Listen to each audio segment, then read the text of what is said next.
ẹ̀yin èèyàn ilé ẹ káàbọ̀ sí Mashola Gist TV ò ṣe àlàáfíà ní ẹwà gbogbo lè ń kọ́ bí a ṣe gbọ́ o wọ́n ní àǹtí ym wọ́n ní wọ́n ti sáìnì dọ́kúmẹ́ǹtì customary court o èyí tí wọ́n ní kábíyèsí ní ìyàwó kankan ò lè dúró sínú palace ipe tó bá lóun ò ní kúrò nínú palace wọ́n gbọ́dọ̀ sign customary court ipe àwọn fẹ́ divorce irú ìyàwó bẹ́ẹ̀ wípé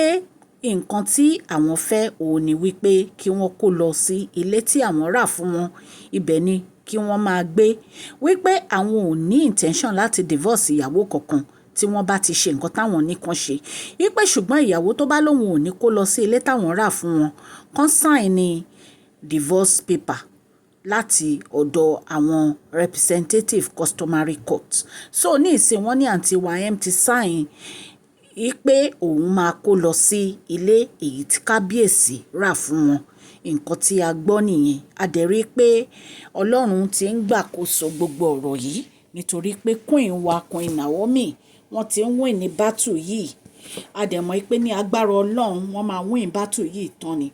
so gist tá a gbọ́ nìyí ta ni ká mú wá fún yín ẹ̀yin ará ilé wọn ní àǹtí ym wọ́n ní wọ́n ti sign dọ́kúmẹ́ǹtì láti customary court pé àwọn máa move lọ sí ilé èyí tí kábíyèsí ní kán move lọ nǹkan tí a gbọ́ ní ta ní ká wá sọ fún yín ẹ̀yin ará ilé ẹ jẹ́ ká jọ lọ sí inú gist tèmi. Mashola Gist TV ń kí yín Mashola Gist TV ń kí yín adúpẹ́ àtọpẹ́dá Mashola Gist TV ń kí yín Mashola Gist TV ń kí yín ó ní ẹ ṣé o lọ́wọ́ ọkùnrin lọ́wọ́ obìnrin lọ́wọ́ ọmọdé lọ́wọ́ àgbà lórí gbogbo bẹ́ẹ̀ ṣe ń comment ten like ten share àdúpẹ́ ní ọwọ́ gbogbo yín Mashola Gist TV ń kí yín ẹ̀yin olólùfẹ́ wa ẹ káàbọ̀ sí Mashola Gist TV ṣé àlàáfíà ní ẹwà gbogbo lè ń kọ́ orúkọ mi ni Mashola kò yí padà a máa ń sọ̀rọ̀ nípa celebrity gist royal gist politics àti gbogbo nǹkan tó ń ṣẹlẹ̀ ní agbègbè orílẹ̀-èdè bàbá wa ní ilẹ̀ Nàìjíríà a ń sọ̀rọ̀ nípa celebrity gist royal gist politics àti gbogbo nǹkan tó ń ṣẹlẹ̀ ní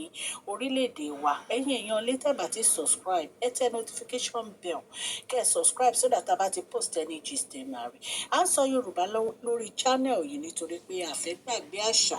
àti èdè wa ẹ̀yin èèyàn lé à ń ṣe advert lọ́lọ́kùn òjọ̀kan lórí channel yìí ẹ kàn sí wa ní Mashola Gist TV ọlọ́run elédùnmarè á bá mi gọ́wọ́ yín sókè o ọlọ́run elédùnmarè á bá mi ran gbogbo yín lọ́wọ́ òkè ní ọlá yín á máa lọ ọlá yín ò ní lọ ìsàlẹ̀ láíláí. bí kábíyèsí ṣe sọ wọ́n ní ẹnikẹ́ni nínú wọn tí wọ́n bá sign dọ́kúmẹ́ǹtì yìí àwọn máa divorce wọn kán máa bá tiwọn lọ so wọ́n ní bí a ṣe gbọ́ wọ́n ní àǹtí wa wọ́n ní wọ́n ti lọ sí magistrate court láti lọ sign dọ́kúmẹ́ǹtì pé àwọn máa lọ sí outside the palace ẹ̀yin èèyàn lé bí a ṣe gbọ́ nìyẹn ẹ̀yin náà dẹ̀ mọ̀ pé ó ti pẹ́ tí kábíyèsí ti ní kí àwọn olórí yìí kí wọ́n lọ sí ilé tí àwọn rà fún wọn tí àǹtí wa r àti m tí wọ́n ń yarí wọ́n ní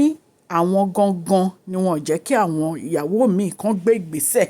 wípé torí àwọn ni wọ́n ń yarí àwọn ni wọ́n fíràn wípé àwọn ò níbi táwọn máa lọ ẹ rántí ìgbà tí wọ́n ní kí wọ́n kó lọ sí ilé tí kábíyèsí rà fún wọn ìgbà yẹn kábíyèsí ò tiẹ̀ tí ì ralé kábíyèsí ní pé wọ́n lọ ralé fúnra wọn ni ipe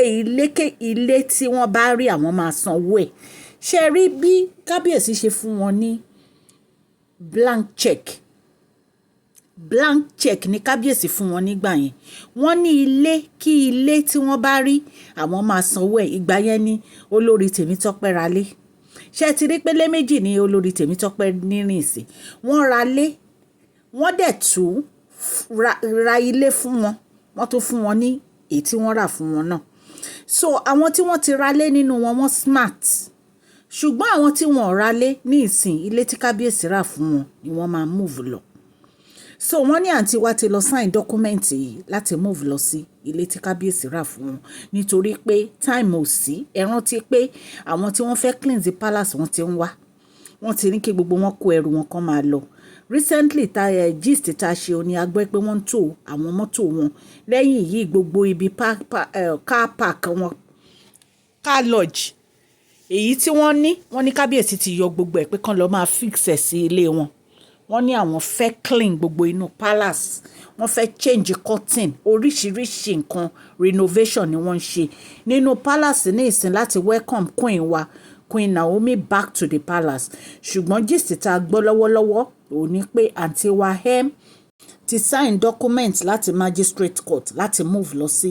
ilé èyí tí kábíyèsí rà fún wọn. Tá bá tún gbọ́ mọ́ update a máa jẹ́ kẹ́ gbọ́. Mo dúpẹ́ lọ́wọ́ gbogbo ẹ̀yin tí comment àti new subscribers àti old subscribers. Mo dúpẹ́ lọ́wọ́ gbogbo yín. Ọlọ́run Elédùmarè á bá mi wà pẹ̀lú yín o. Gbogbo bẹ́ẹ̀ tó ṣe ń share, ten like, ten comment, gbogbo ẹ̀ ni mo appreciate. And alágbára Ọlọ́run gbogbo nǹkan tẹ́ bá dáwọ́lé á yọrí sí rere o.